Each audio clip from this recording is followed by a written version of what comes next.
Hey there, Wren here, and in today's video I will talk to you a little bit about gardening and what you can do to help stay stretched out and not get really sore when you're spending the whole day in the garden. So I have a stool here, I'll get to that in a moment. But first off, before you set out into your yard to do all the gardening things, if you will find just a comfortable way to stand, rock forward and back in your feet, take your shoulders up, back and down. Let the palms face forward and really breathe in and out. Start to notice your breath. You can even close your eyes if you like. Get really grounded, connecting your feet to the earth, lifting up tall through the crown of your head. Reach out and up with your arms, breathing in, look up. Breathing out, sweep the arms down. One more like that, reach out wide. Look up if that feels okay. Exhale the arms all the way back out. Shake it out. I have a stool here and there's a reason why. If you don't have a gardening stool, you might want to look into getting one. I got my stepmom a really cool one that had some great storage for tools and things even underneath and on the sides. But this is just a regular, really short stool. I want to show you some things that you can do with it. So let's say you're out in your garden and you're about to get started. Just have a little seat on your gardening stool and take your arms up, breathing in, breathing out, just take a little side lean. Take your next inhale up, breathe out, just another little side lean, and you can do that 2 or 3 times, all right? Breathing in back to center, breathing out, bring your hands down. Take your shoulders up, back, and down. Reach the hands behind, so you can take your hands forward, thumbs face up, turn the thumbs to face down, sweep the arms out, and just see, can you reach opposite elbows or wrists, or maybe even clasp the hands. So it's really good to start with a nice little chest opener. So let's just say you're like, oh, I can't reach my hands. You reach for the wrists, and then you just take the shoulders up, back, down, and tip back just a little.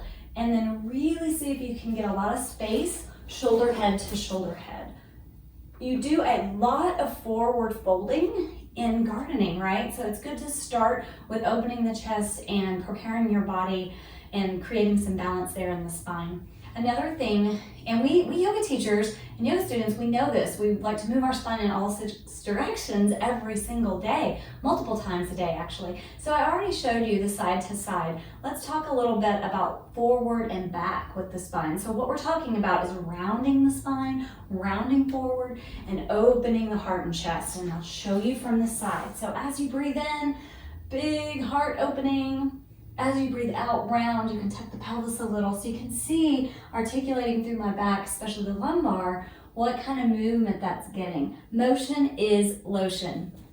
All right, and then the other thing that we do, so we do side to side, we do front and back, and then we do twisting. So keep in mind if you have any osteoporosis or osteopenia or anything like that, fragile joints, bones, that you want to take it easy here or ask your doctor. But otherwise, we're reaching up. And as you reach out, or as you bring the arms down, take one hand to the outside of the opposite leg and just start to look to the side. So here we're getting this twist in the spine. So this is the 5th and 6th way that we're going to move the spine here. And then we'll just inhale back up through center, exhale, go the other way. So we've done side to side, forward and back, and then twisting, and we're going to do it again here. So exhaling, belly button toward the spine as you twist, bring the arms up, and exhale, twist. You can shake out your wrists, you can make fists with your feet, your toes, and you'll probably have on shoes in the garden, and that's fine. Just kind of shake out your feet, make circles with your wrists. And throughout the day, because you know that you'll be doing a lot of things with your hands, keep in mind, if you can, if you're shoveling with one hand, switch that out, shovel with the other hand if you can, and that will keep repetitive use injuries. It won't maybe not keep them from happening, but will make them less likely. So switching sides there, depending on what you're doing, if you can safely do it with the opposite hand. Another thing to think about is you're applying force a lot of times, right? So you're maybe doing this, so you can see what's happening with my shoulder, my arm, and maybe even my neck. So as you're doing that, stay really grounded and make some kind of connection to your breath there. And I know this sounds like a lot if you're not a yoga person, but hang in there, you'll get it eventually. At least in mindfulness, every time you're exerting effort, try to make that an exhale and really ground your feet down from wherever you are into the earth, and just really making connection there. So here I'm not really mindful, here my feet are firmly planted, my legs are strong. So using your core to support you rather than just putting all the effort in your arms. So if you breathe in here, let's say you have a tool here that you're using, you reach down and keep the neck long too, because this looking up or looking really far down can be hard. All right, and then again, you're gonna switch sides and you can see how that would help keep you balanced. Another thing that you want to think about as well, a lot of times we will be standing and leaning over in the garden. Now, a lot of times people are going to tell you, always bend your knees to get to the ground. That's not necessarily true. There's a reason that your hamstrings are there. They're strong, and to keep them flexible, bending at the waist is okay. So let's just say there was something there that you wanted to pick up. You have a couple ways that you could do that. You can start to bend the knees down to pick it up. And when you do that, exhale. So you're gonna want the heels firmly planted. So breathing in, breathing out, and find your way, reach for whatever it is. So maybe you're gonna stay there for a moment. And if you are, you're gonna fire up these muscles, fire up your bum, and really activate down through your heels and all four corners of your feet. Now let's say you just wanna fold forward. So if you're gonna do that, it's okay to do that. You might have to bend into the knees some depending on the flexibility of your hamstrings, but otherwise you're just breathe in, breathe out, tip forward from the waist. So keeping a lot of length in the spine. So the opposite of that would be just kind of rounding forward and not really thinking about it. But here we're breathing in, breathing out, and maybe you're reaching for that thing of whatever it was, or even maybe you're gonna be here for a moment, slight bend in the knees, really activated through the legs.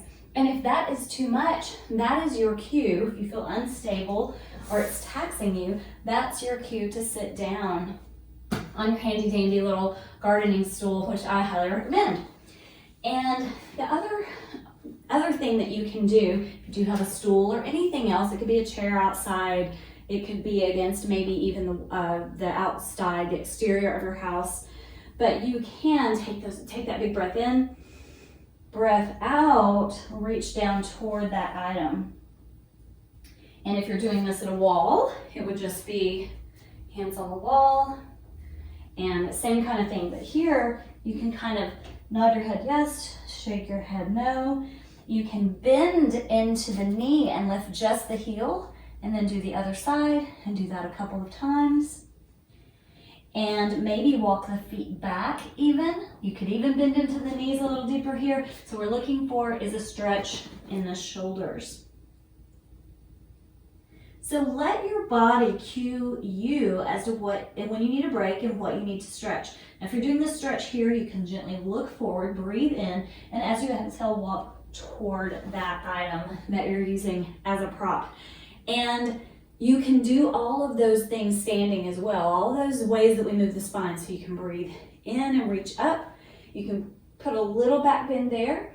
You can fold forward, rounding. A little bit rounding is fine. You can also do this like this. You can kick the tailbone back and tuck the tailbone under. You're still getting that little arch and little round. And then you can also go side to side.